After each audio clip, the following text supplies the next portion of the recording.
Alright mga kasadik, touchdown tayo. Dito tayo ngayon sa may Bacoor.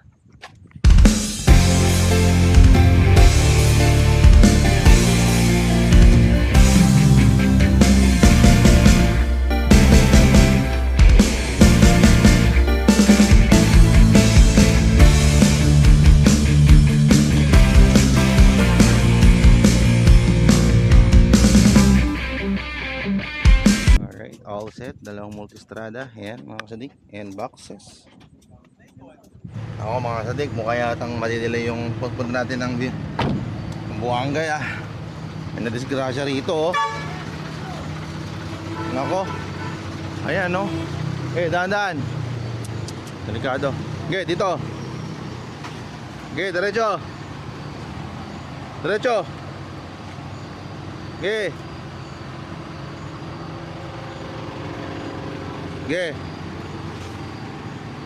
Diretso lang, diretso.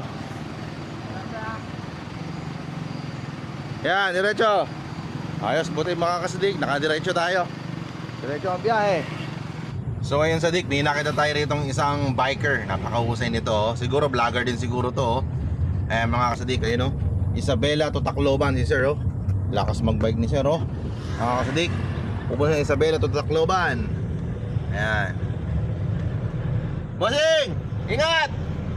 This is my very first time na dito dumiretso sa Bicol, sa Matnog, para i-try namin yung dalawang sakay lang ng bars papuntang Mindanao. So up until now, andito kami ngayon sa Quezon pa rin, 6:26 AM na. So we still have 8 hours and 11 minutes. So ayun mga kasadik, dodokumentaryo natin dito kung magkano yung mga gagastusin sa gas, at saka dun sa travel natin pagsakay sa mga barko, kung magkano yung expenses. So ayan mga kasadik, kaya samahan nyo ako pumunta ng Mindanao. Kaya let's go!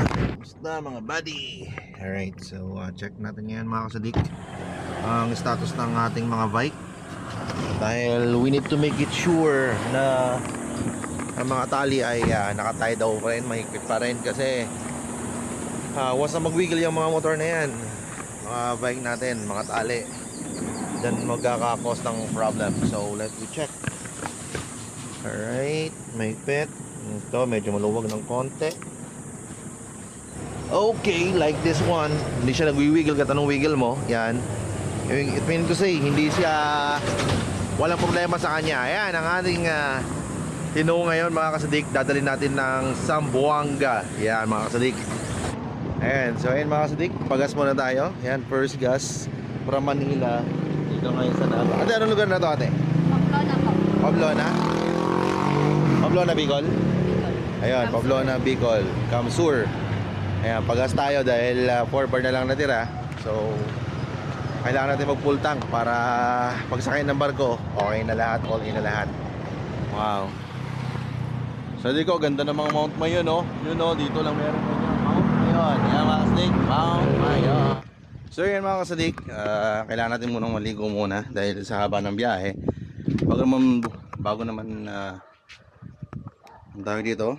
Bago naman tayo sumakay ng barge is maligo muna tayo mga kasadik. So ayan, let me just go ahead to welcome to Bolos Crystal Stream. Wow, nice one mga kasadik. Diba may paliguan din pala rito, makakaligo ng inyong lingkod mga kasadik.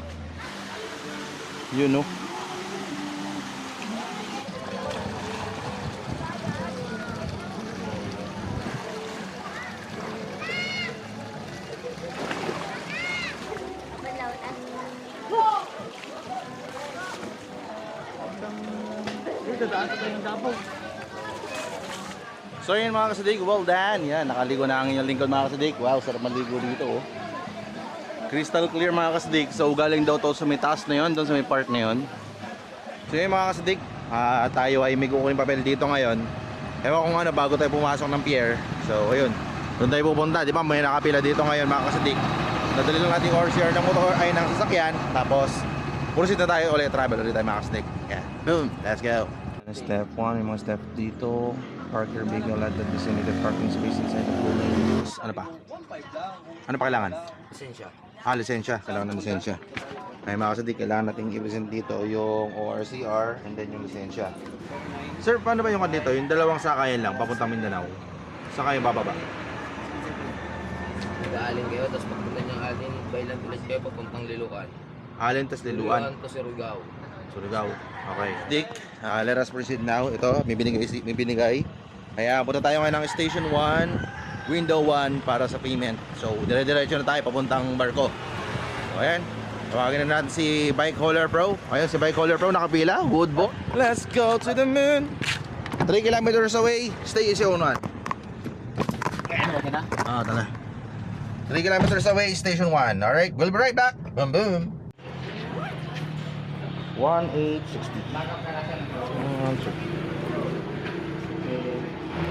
So we need to pay 1860 para makatawid. So yung mga sadik, yung urban natin, ang payment doon papuntang kabilang tawid, 1860. So we need to pay 1860. Yan. Let's go. Okay. 180. Yeah, Tapos, so ang next step natin, LGU. ito, 17, 18, gwapo naman. Tapos Coastal Guard. Oo. 20. Alalayan siyempre, pag gwapo. Bah, sana all. Di ba, boss? Oh. Pag gwapo, nalalayan. Present. Dito sila. Okay, thank you. Let's 16 to go, 20. daddy. Thank you, thank you. Ano ate, pangalan mo ate? Sasapat kita. Liya. Ayun, Lydia. Ayan, si ate, ang bait niya. Iwan ako. Ayan, thank you. Ha? Dito bang kape mo? Sige, dito bang kape mo? So yun, Sadik, well done, yan. Ang binayaran natin lahat-lahat is nasa 2,330. Yan, so napamura tayo dito mga kasadik ngayon. Ayan mga kasadik, ang end of Luzon. Yan, you are now leaving the island of Luzon. So paglagpas natin dyan mga kasadik, nasa Visayas na tayo mga kasadik. Ayan na ang pinakadulo ng Luzon. Ayan mga kasadik, si Chip. Ayan, yun no, Municipality of Matnog, you are now leaving to the island of Luzon. Yan. Si Chip, check muna. Shout out. Yun. Okay, let's go. So yung mga kasadik, pumunta muna tayo sa Coast Guard para ipacheck ulit oh. So let we see what we can see. Ayan, this way to Coast Guard Substation Matnog. So they're going to check our stop here. Okay, sa Coast Guard. Sa Coast Guard 5:30 Coast Guard. Drivers this way. Hello sir. Napakita po to? Okay.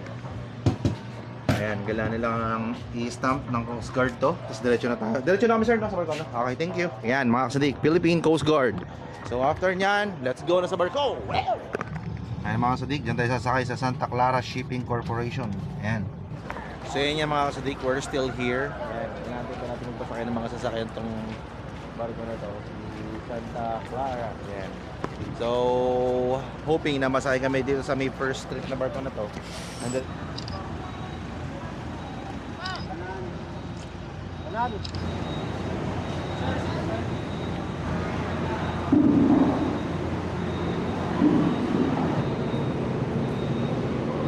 alright mga kasadik, akit na kami. So ayan, dito na kami. Ganda. Nabigyan namin papers doon yung dalawa. Wala kaming kukunin iba. Wala na. Sure lang. Ano na kami, di ba? Ang ganda ni ate. That's it mga kasadik. Ayan, ito yung cup noodles with egg, boiled egg. Here. Diba? Itong buhay biyahero sa dagat. So yung mga kasadik, dito na tayo ngayon sa Samar, sa Santa Clara Shipping Corporation. Dito sir, nakatawid na kami mga kasadik. Almost 2 hours lang, dito na kami sa Samar ngayon. So magta-travel uli kami ngayon na hanggang Liloan Port. So siguro humigit kumulang 9 hours siguro bago kami makarating doon. So ito, inaantay ko na lang si Uno na makalabas mga kasadik. Okay. Bike Hauler Pro. Let's go to Liloan Port. So yan mga kasidik, kalalabas lang natin ngayon sa Santa Clara Port dito sa may Samar. So from Samar to Leyte, pupunta tayo ng Biluan Leyte Port. It takes 9 hours and 12 minutes. Mga kasidik, may mga time talaga na dumarating yung pagkakataon na mapapagod ka. So ayun nga, we need to take a rest muna because I feel exhausted, drain, tsaka lobot na rin yung katawan ko.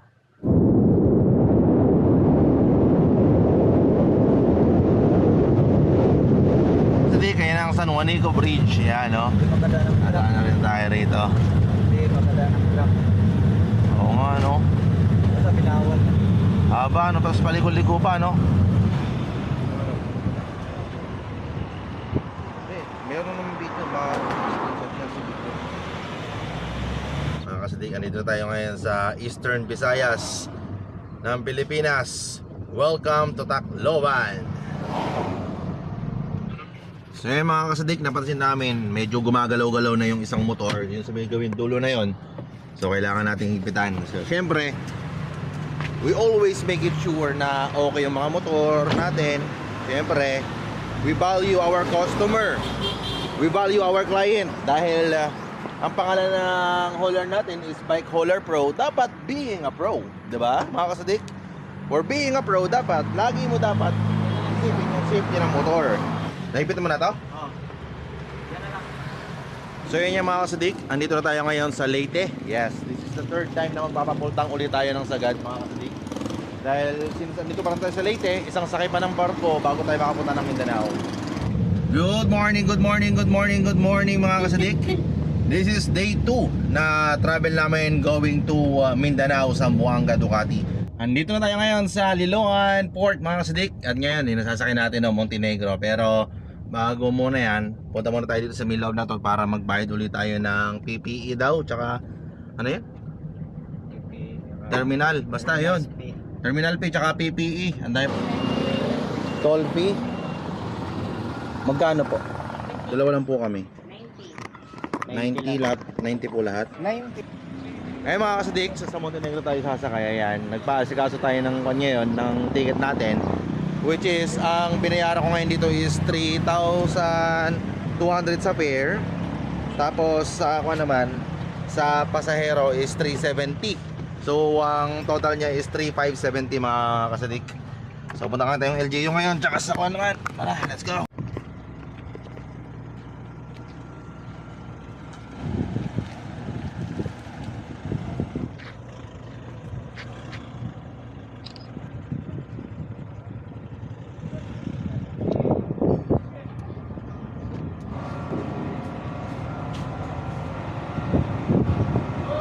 Alright, well done.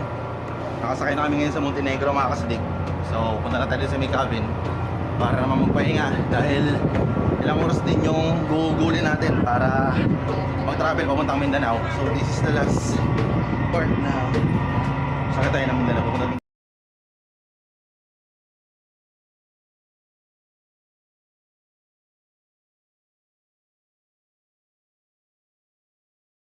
So yung mga slick, we're leaving now here at Leyte.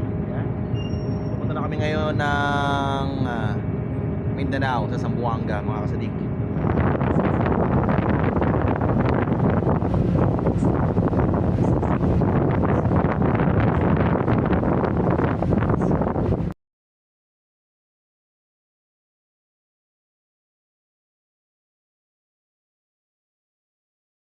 Yan, welcome sa dito sa Surigao. Konting lang mga kasadik, konting travel lang, makarating na natin ang drop off na dalawang Ducati na dala natin together with Bike Hauler Pro. Yun mga kasadik. So ayun na mga kasadik, pababa na tayo ngayon ng Surigao. Ayan, inantin na natin sa Dixie Uno. Ayan na, ayan na si Uno. Ah, diba? Bike Hauler Pro.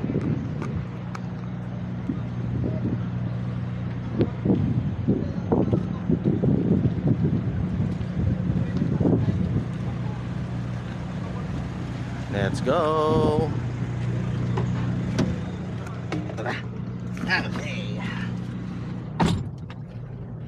Ngayon, since nandito natin sa Surigao, harap tayo mga kainan. Puta. Walang kain. Ay mga sadik, andito kami ngayon sa Surigao. Ngayon papunta na kami ngayon ng Zamboanga, Ducati. Hindi lang namin alam kung ilang oras ang kakainin namin bago makarating ng Zamboanga. So what's up mga sadik? We're back. Muling nagbabalik ang inyong lingkod mga sadik. Kami maliligo muna. Yan, sa gilid lang sa atin yung sadik yan, no? O diba, lakas ng loob. Gilid lang sa atin mga sadik. Tayo magpe-prepare muna. Tayo maliligo sa gilid ng kalsada. Siyempre, ang buhay ng biyahero dapat hindi ka dapat parang manghiya eh. Kung kang kaabutan ng gustong maligo, dapat maligo ka. Yan. It's liguan time na mga kasadik. Kaso wala tayong tabo rito. Ayan. So malakas naman ang hose mga kasadik. O diba pwede. Alright, ligo na tayo mga kasadik.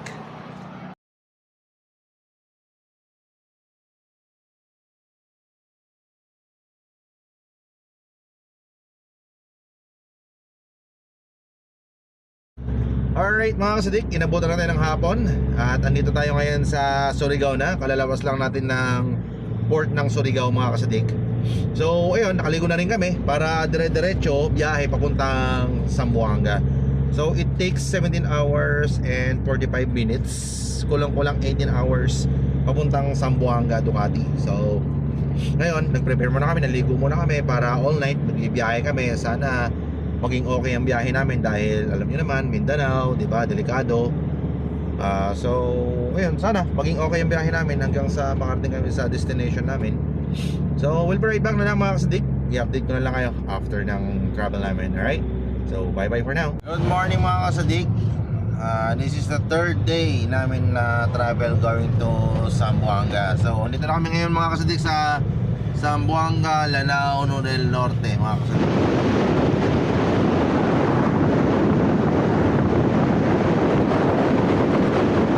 May nakita kami buko dito, ng tinda ng buko. Siyempre, we need to refresh our urine. Dahil sa haba ng biyahe puro soft drinks, kailangan natin mag-take ng buko naman mga kasadik. You know, buko is real. Buko juice. Yeah.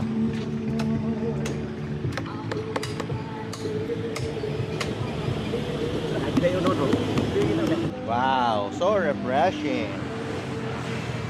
Nagtitinda ng washing oh, tsaka ng bike. Kala nga po. Only in the Philippines. So ayun mga kasadik, touchdown na tayo ngayon. So we already arrived here at Ducati. Yan, Zamboanga. Yan, dito sa Mindanao mga kasadik, Ducati Zamboanga.